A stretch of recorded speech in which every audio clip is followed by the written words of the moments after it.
Obrigada. Renata Toim trabalha com a Juliana Neves na Clube Arquitetura, que é minha parceira há alguns anos. Né?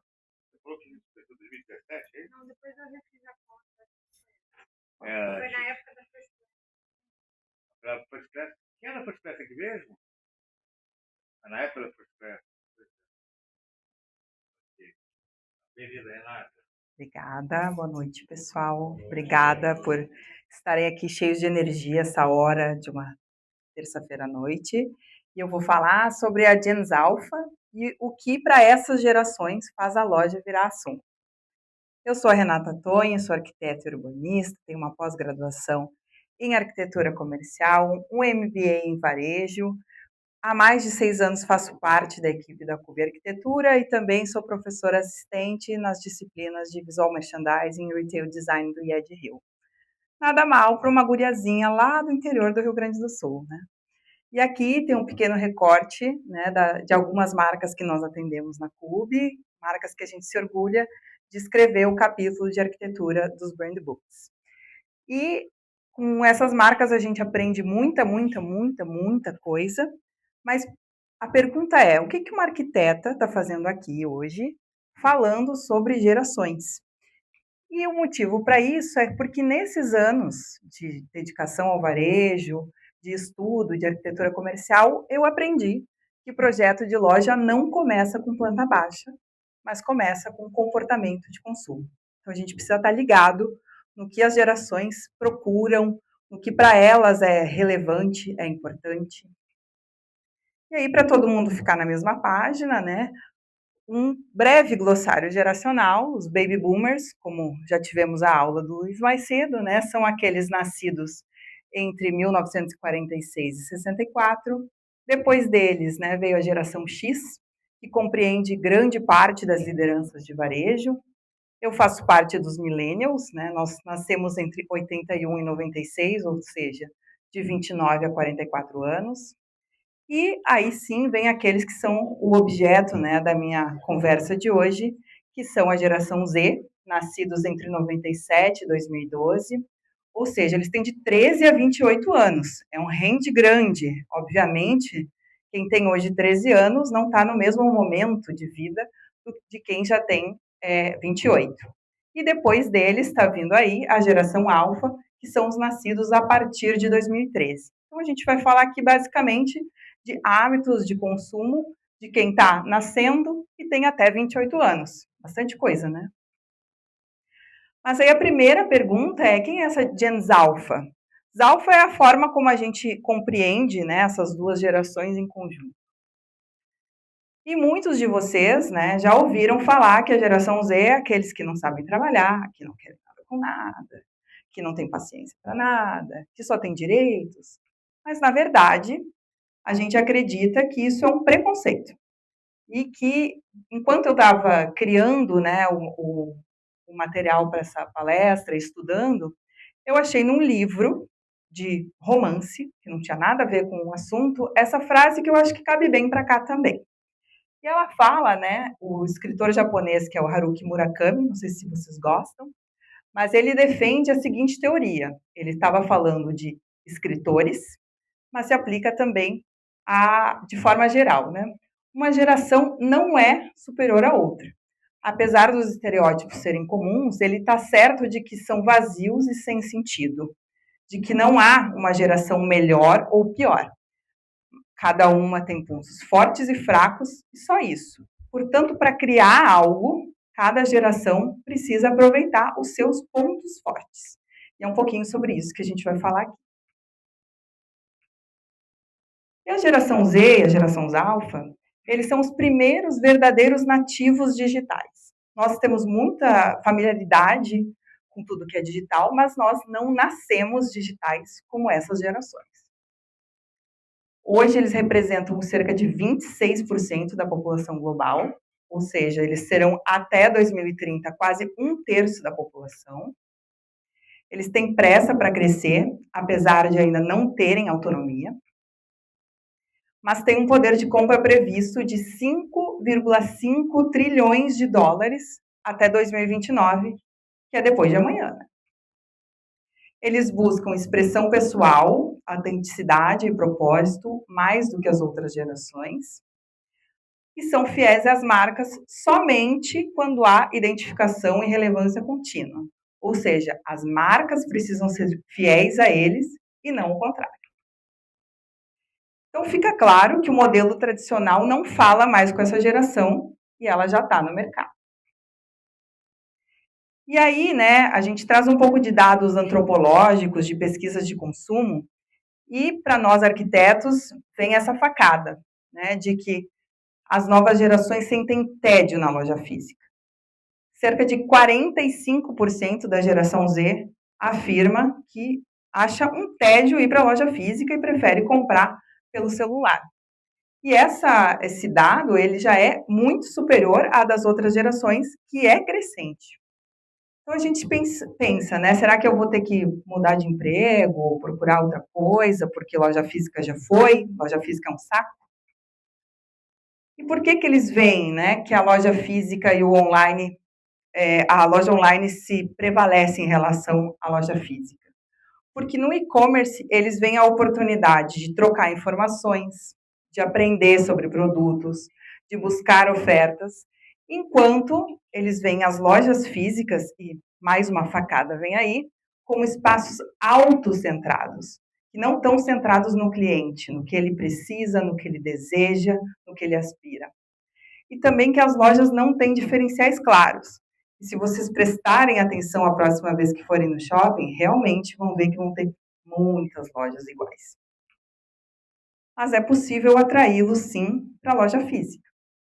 Cerca de 53% da geração Z, ela ainda gosta de visitar as lojas físicas, mas desde que elas ofereçam experiências únicas e exclusivas e que as façam sentir parte de uma comunidade.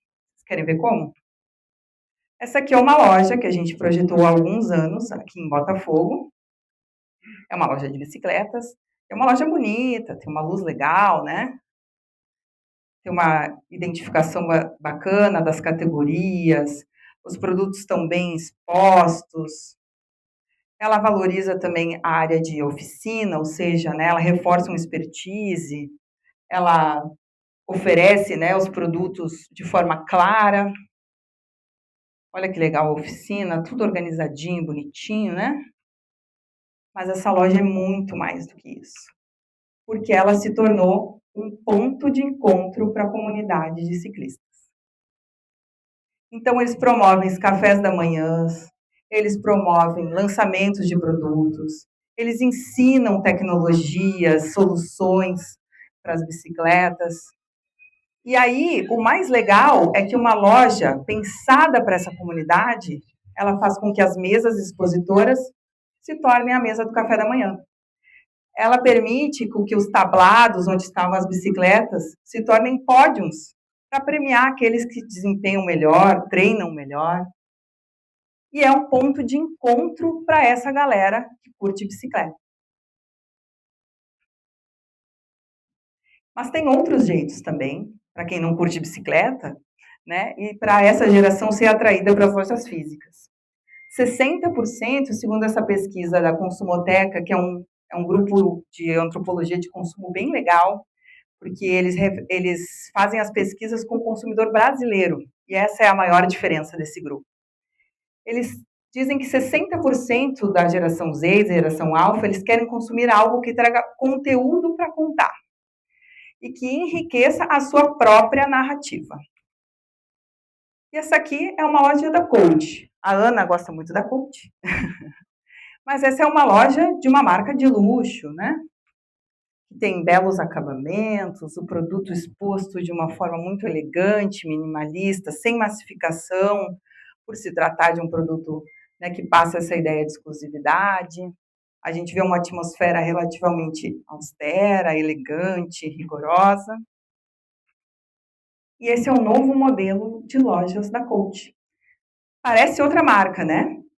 Mas, na verdade, é a mesma marca se comunicando com uma nova galera. Então, a gente vê lojas mais coloridas, essa comunicação mais alegre, exuberante, a gente vê espaços de alimentação integrados na loja, a gente vê um novo jeito de expor os produtos, a gente vê uma máquina para brincar dentro da loja, uma máquina de garra. A gente vê um espaço de criação para que cada produto realmente reflita como é esse consumidor. E aí vem um grande trunfo. As lojas desse formato, o tempo de permanência delas é de 4 a 5 vezes maior do que nas lojas padrão, aquelas lojas que a gente viu lá no começo. E é muito interessante pensar que nessa era de tanta pressa e ansiedade, multiplicar por 4 vezes o tempo que alguém fica dentro da loja é uma coisa que tem muito peso e que com certeza reflete em resultados também. E eles também lançam outras campanhas focadas nessas novas gerações. E aí a gente pensa, né, gente, mas um balão em formato de bolsa? Mas essa iniciativa, como diz o VP da marca, né, de experiência visual da marca, elas não são sobre vendas diretas, mas elas são sobre criar memórias, emoção e engajamento duradouro com a marca. A Coach não para por aí. Eles também criaram, né, produtos para o Roblox, que é uma plataforma de metaverso. Então, aqui, os consumidores podem comprar skins para os seus personagens, para os seus avatares, e se expressar, né, como é a grande função da moda, se expressar também no mundo digital. E a gente pensa, né, o que uma marca de luxo está fazendo no Roblox, né? O que uma criança vai querer uma marca de luxo? Mas a entrada da marca no Roblox, ele tem por objetivo a construção de desejo e conexão com a marca para futuros consumidores. Ela está se renovando e, como diz novamente, né, o VP de experiência da Coach, ele diz que talvez hoje eles não possam comprar uma bolsa Tebe física, mas agora eles sabem o que é a Coach e desejam fazer parte da marca no futuro. E o que é mais valioso do que alguém saber o que a marca é? Em termos do negócio, a estratégia também é bastante inteligente, porque eles dividem os investimentos da seguinte forma. 70% dos investimentos, eles estão focados nas iniciativas que sustentam o negócio. Ou seja, 70% é naquele padrão de lojas que há muitos anos se renova e sustenta o negócio. 20% já são em ações baseadas em aprendizados interativos. Errar e corrigir. Errar rápido e corrigir rápido. E 10% são ideias totalmente fora da caixa, como, por exemplo, o lançamento no Roblox. Eles não sabem se vai dar certo. Eles não sabem se vai dar o retorno que o negócio espera. Mas são 10% dos investimentos. Os outros 90% estão focados em fontes mais seguras e mais comprovadas. E 40% da geração Z também se diz estressada ou ansiosa todo o tempo. E como as lojas vão dialogar com essa galera que está tão cansada e estressada? E uma possibilidade é brincar. Porque brincar tem uma função social, tem uma função de relacionamento, que é muito importante. E por que as lojas também não poderiam oferecer isso, não é mesmo? E esse case aqui da Hermès é brincadeira em estado puro. Ele é uma ação temporária que está acontecendo em Nova York, no Pier 36. Ele propõe um jogo de detetive. Então, não é um tabuleiro, é uma loja, é um percurso, né? E os visitantes, eles coletam pistas para resolver um mistério. Enquanto eles estão coletando essas pistas, eles também vão conhecendo a Hermès e conhecendo os seus métiers, aquelas especialidades que fazem a Hermès ser a Hermès. E isso é o conceito de serendipidade, que quer dizer descobrir algo valioso ou agradável de forma inesperada quando não se está procurando por ele. Ou seja, não necessariamente quando estou na jornada de compra ou de venda de um produto. E é bem interessante dessa ação lá em Nova York que não tem nenhum produto à venda. Nenhum. O que eles estão fazendo lá? eles estão competindo por atenção. E não tem hoje um ativo mais importante do que a marca estar no centro das atenções. Esse jogo, né, ele é um formato gratuito, familiar. A partir de 7 anos você pode se inscrever e ir lá brincar com o Hermès. Então ele democratiza o acesso, né, a uma marca que historicamente está associada à exclusividade, né? Então ele cria uma memória para o futuro, né, a partir da exploração do prazer em brincar, em descobrir. E o diretor artístico da Hermès, ele deixa muito claro que era essa a ideia dessa iniciativa, quando ele fala que jogar significa estar junto. Jogar é movimento, liberdade, imaginação, fantasia, leveza. E a temática que eles escolheram é a do cavalo, que foi o primeiro companheiro da Hermès no playground da criação. A Hermès, a Coach e outros exemplos que a gente vai ver aqui hoje, elas também reforçam o que 67% dos Gen Z têm o luxo como meta.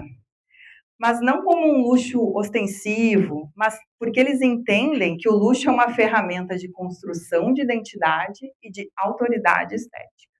Esse número é impressionante, né? 67% querem o luxo. Isso é quase 20% a mais do que as outras gerações. Então, a experiência de luxo, ela se torna mais interessante para essas novas gerações. Por quê, né? Porque os influenciadores digitais, a prática dos unboxings, os conteúdos aspiracionais, eles aproximaram as marcas de luxo. Então, o Brincar, o Balão, o Roblox, eles todos estão falando sobre isso aqui, sobre uma geração que se identifica e tem o luxo como meta. E essa loja aqui? Alguém sabe quem é? De que marca é? Ela é uma marca de luxo também, e essa é uma loja de mais ou menos 15 anos atrás. Essa é a mesma marca, uma loja de aproximadamente uns 10 anos. E aqui a mesma marca, os produtos, né, expostos assim, glorificados, né, acabamentos elegantes, rigor nas construções, nos projetos.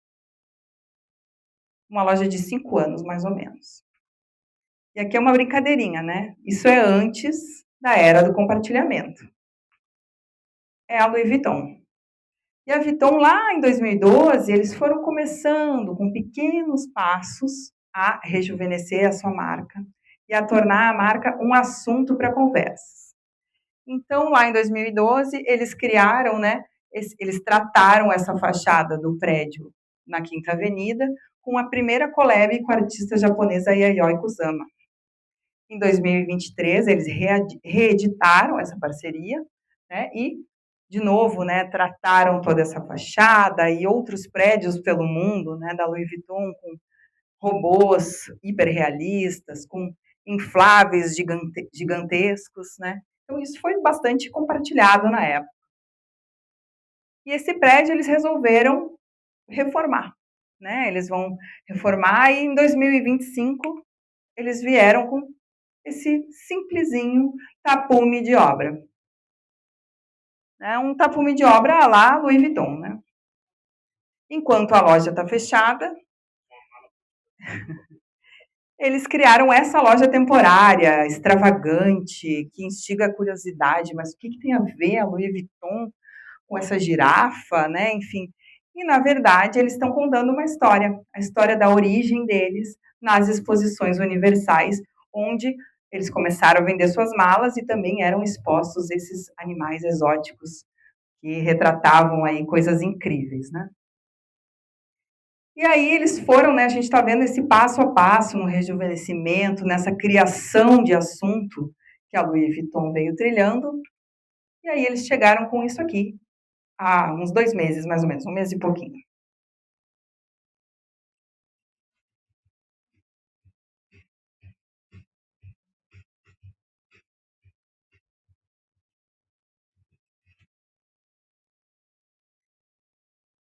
Esse é o Delui, e ele é um prédio de verdade, que fica, né, no centro de Xangai.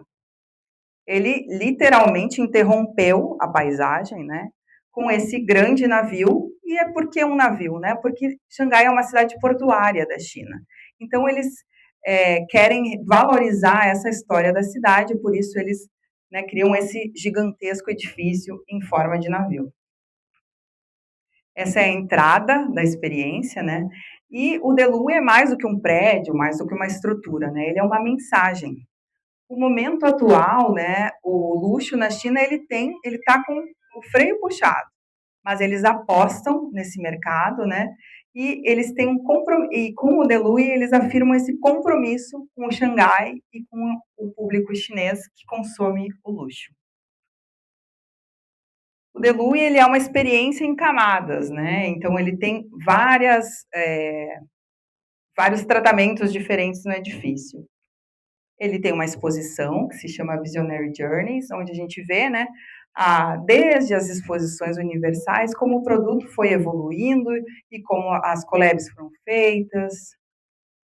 Ele também tem uma experiência gastronômica, que, né, claro, é um restaurante estrelado, né, porque eles acreditam que o caminho para a fidelidade do cliente, ela passa pelo estilo de vida, não só pelo produto. E no fim da experiência tem um espaço de varejo que foi totalmente reimaginado, ele está conectado à exposição, então você está encantado pela Louis Vuitton e daí, plum, cai numa loja da Louis Vuitton. E eles têm peças exclusivas e muitas delas estão se tornando virais nas redes sociais, como essa linha foférrima de pet. E aí a pergunta que fica é, será que vai corresponder às expectativas? Quais será que são as expectativas da marca, né, com o Delui? Mas uma coisa é certa, todo mundo na China está falando disso. A loja virou um assunto. E aí a gente fica pensando, né, mas com que cada geração gasta o seu dinheiro, né? Enquanto os boomers, eles eram mais focados em bens materiais, a geração X, né, investia na casa, nos filhos, nós millennials em tecnologias, viagens e serviços, a geração Z, eles investem em moda autoral, autocuidado e, sobretudo, experiências compartilháveis.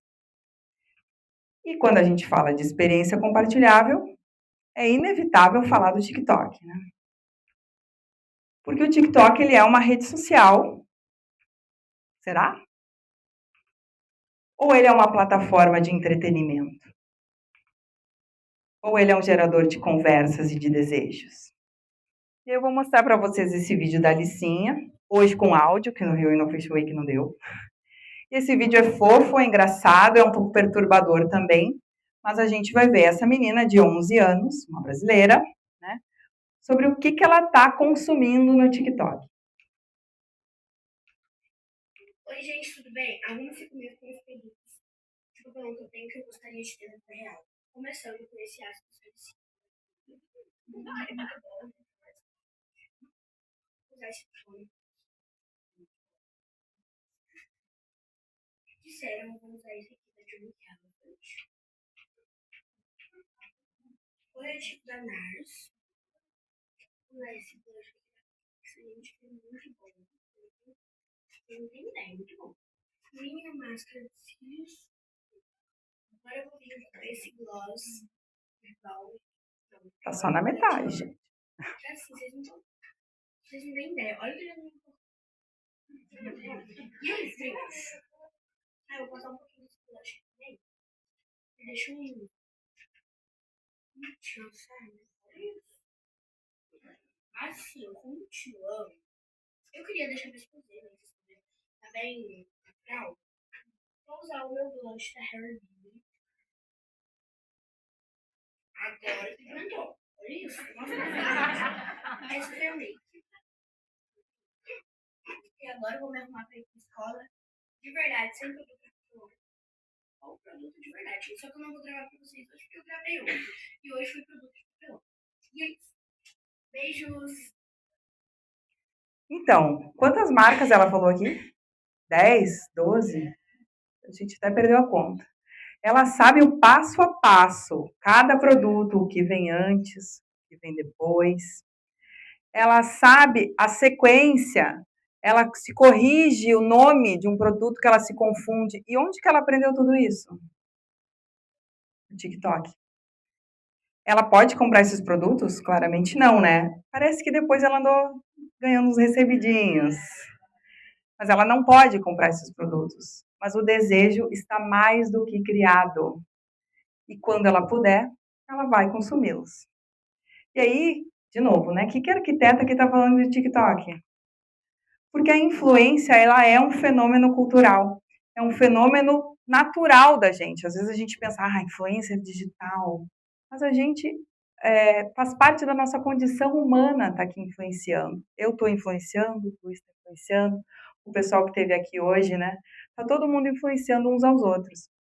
E a gente vê que os influencers, eles estão entrando no varejo físico também. Então, esse é um quiosque que nós da Cube projetamos para a GE Beauty. Ele é uma marca da influenciadora Camila Coutinho, que ela tem mais de 3 milhões de seguidores hoje, é uma marca de produtos para o cabelo. E aí ela já tinha uma super comunidade no Instagram, no TikTok, e aí por que será que ela sentiu essa necessidade de ir além da compra física, da compra online, entrar também no varejo físico? E aí ela mesma explica nesse convite que ela faz para a inauguração do primeiro quiosque. Todas as GEBIUT cearenses, dia 13, a GEBIUT chega oficialmente com seu primeiro ponto físico no Ceará, no Shopping Iguatemi Bosque, é um quiosque no L1. E no dia 13, das 11 às 13 da tarde, eu vou falar pessoalmente para ser vendedora por um dia, para vocês, para você conhecer da mesma, para tirar foto, eu vou orientar pessoalmente todo mundo qual a rotina GEBIUT ideal para vocês começarem a jornada do Estamos todos ansiosos para conhecer vocês. Esperamos vocês no dia 13, lá no Shopping Iguatemi. Estamos todos ansiosos para conhecer. Queremos beijar, abraçar, tirar foto. Será que isso não resume um pouco disso que eu falei até agora? E aí o que acontece? Quando ela vai lá e ensina a usar os seus produtos, ensina o passo a passo da rotina, né, de cuidado com os cabelos, vira esse fenômeno, né? O quiosque bomba, a loja fica lotada, os corredores ficam trancados, porque vai todo mundo lá ver não só a Camila, como ver os outros fãs da marca, pessoas que se relacionam com essa marca, que acham que tem esse assunto em comum. E também, como se não bastasse, o quiosque vira um estúdio para criação de novos conteúdos e de renovação dessa comunidade. Então, sim, existe um super lugar para loja física, mesmo naquelas marcas de origem digital, porque as comunidades falam mais forte. E aí, um grande desafio para os negócios, né? Onde começa e onde termina essa venda, né? Quais são os novos KPIs das lojas físicas, quando nem sempre a conversão vai acontecer ali dentro. Pode ser que a compra começa online, passa pelo físico, mas termina online também. Ela pode começar no físico e terminar no online, começar e terminar no físico. Então, a gente precisa repensar, né, qual é esse novo funil de vendas e como a loja pode ter essas novas funções. A gente não tem essas respostas, mas a gente está super disposto a descobrir. Então, alguns takeaways principais aqui, né, que a gente vê que a geração alfa vai dominar o consumo, mas ela já começou. Os big players estão investindo pesado no rejuvenescimento das suas lojas físicas, né? A gente precisa pensar como adaptar para a nossa realidade. E também, para se manter relevante, é preciso entender esses movimentos culturais e traduzi-los em estratégias. Obrigada, pessoal. Fica aqui os nossos contatos também. Obrigado.